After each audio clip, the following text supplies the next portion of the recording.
TV test.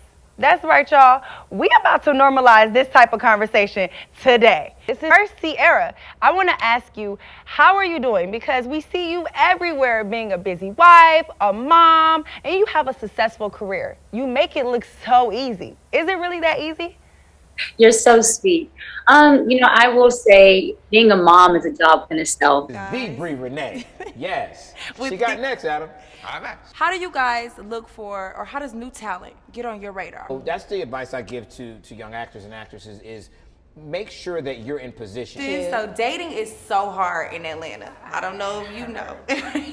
Dating, period. It's so hard. Me and my fiance look at each other, we be like, ooh, I'm so glad I'm off the market. Right? I'm so glad I got you. So what advice do you have to other working women out there who want that success and that love life?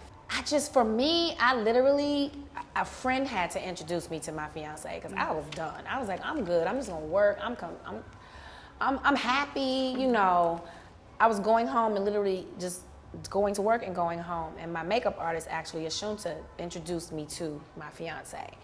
And she made me, and it wasn't even like, I had gotten to a place where I wasn't done, but I was just like, I'm not gonna look for it.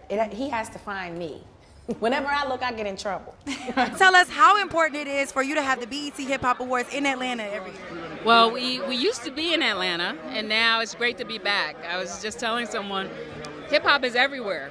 So it's great to kind of go to different cities, and Atlanta is home to hip hop. Hey, tell us about your drip. Well, I got on that Dapper Dan, that custom made. Look at the back. Ooh, Dapper Dan, Gucci down to the shoes. Y'all Down to the shoes. Now, I heard a little birdie told me that you were coming up with a 20-year project. I'm working on it. I've been at it for 20 years. I feel like that's something like, even if I only throw myself a party about it, you know what I'm saying? For sure, that's the legendary. So are there any new artists that you would like to collab with on that project? Oh, man, there's way too many. Way. Green carpet 2019 with the host himself, Lil Duval. What's happening? Just living my best life. You know what we doing. Now, speaking of living your best life, that's your hit single right now. Did you know that was going to be a hit when you made that in the studio? I knew it was a hit, but I didn't know how many people was going to love it. You didn't know it was going to hit. Yeah, I didn't know it was going to be a hit. Right. I just talked to Music Soul Child, and I was like, Lil Duval remixed that back in the day. How you feel about that? He was like, I love it. He was like, that's why I told him he was the first. That was my first hit song. Right. People think Smile was my first song, but it was really that Just Friends. Right.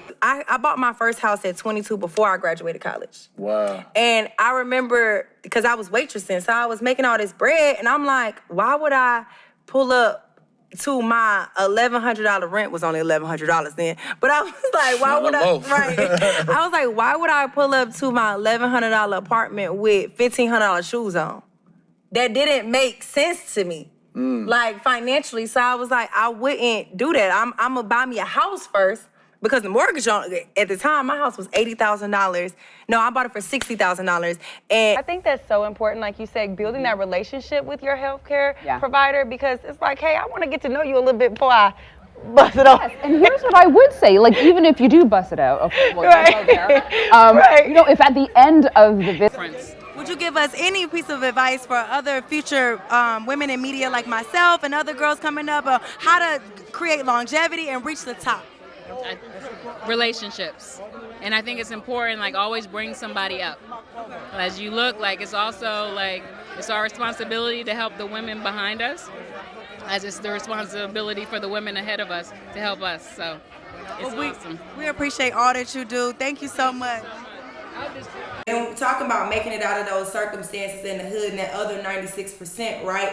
We hear, and you being one of the 4% that made it out, but we hear so many rappers that also made it out tell these horror stories about things that they experienced in the hood. I think that it's important for us to speak about like the mental health and like what are some ways that you have maybe combated those traumas or healed yourself in those traumas, even if it's whether it's therapy or something non-traditional, like it might be something only you do, but it might help somebody else that's like been through those same things.